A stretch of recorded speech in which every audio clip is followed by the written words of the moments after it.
Hi hello எல்லோரும் எப்படி இருக்கீங்க? இன்றைக்கி நம்ம சேனலில் ரொம்ப சூப்பரான ஹெல்த்தியான நம்மளே வீட்டில் அரைச்ச சத்து மாவு வச்சு எப்படி பால் கொழுக்கட்டை சட்டுன்னு செய்கிறதுன்னு பார்க்கலாமா? வாங்க.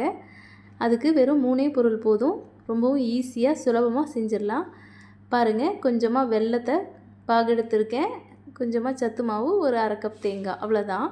இப்போ நம்ம ஒரு பாத்திரத்தை எடுத்து நான் ஆல்ரெடி இதை காய்ச்சி மண் இல்லாமல் வடிகட்டி எடுத்து வச்சுருக்கேன். அதை ஆட் பண்ணி அதில் ஒரு 2 சொம்பு தண்ணி ஆட் பண்ணிக்கோங்க. கொஞ்சோண்டு ஏலக்காய் ஆட் பண்ணி அதை கொதிக்க வைங்க.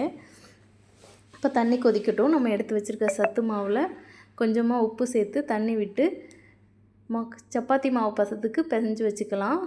பிசைஞ்சு சின்ன சின்ன உருண்டைகளாக உருட்டிக்கோங்க. உங்களுக்கு எந்த ஷேப்பில் வேணுமோ அந்த ஷேப்பில் உருட்டிக்கோங்க. நான் ஓவல் ஷேப்லேயும் நீட் ஷேப்லேயும் உருட்டியிருக்கேன். நீங்கள் எந்த ஷேப் வேணுமோ அந்த ஷேப்பில் உருட்டிக்கோங்க. இப்போ நம்ம வெள்ளைப்பாகு நல்லா கொதிச்சிருச்சு. இப்போ நம்ம எடுத்து வச்சுருக்க உருண்டைகளை அதில் ஆட் பண்ணிக்கலாம். அதில் ஆட் பண்ணி நல்லா கொதிக்க வைங்க. உருண்டை நல்லா வெந்துடும். ஒரு 10 மினிட்ஸ்லேயே நல்லா வெந்துடும். இப்போ நான் கொஞ்சமாக இதில் பால் சேர்க்குறேன். பால் சேர்த்து பாலையும் சேர்த்து நல்லா கொதிக்க வச்சுட்டு இப்போ நம்ம திக்னஸ்க்காக சத்து மாவையே கொஞ்சமாக டம்ளரில் கரைச்சி ஊற்றிக்கோங்க. அவ்வளோதான், பாயாசம் நல்லா திக்காயிடும். பாருங்கள் இவ்வளோ சூப்பராகிடுச்சின்னு. இப்போ நம்ம தேங்காவை தூவி வச்சு இறக்கிடலாம். அவ்வளோதான், சட்டுன்னு ரெடி ஆயிரும். நீங்களும் வீட்டில் இந்த மாதிரி ஹெல்த்தியாக செஞ்சு குழந்தைகளுக்கு கொடுங்க. இந்த மாதிரி கொடுக்கும்போது சத்து மாவு கஞ்சி குடிக்காத குழந்தைங்க கூட விரும்பி சாப்பிடுவாங்க.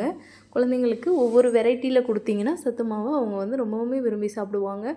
நம்ம மறுபடியும் சத்து மாவு ரீஸ்டாக் பண்ணியிருக்கோம். வேணுன்றவங்க கட்டாயமாக வாங்குங்க. நம்ம ஸ்க்ரீனில் எங்களோட நம்பர் கொடுக்குறோம். கால் பண்ணி ஆர்டர் பண்ணுங்கள். எங்கள் சேனலுக்கு சப்போர்ட் பண்ணுங்கள். பாய் பாய்.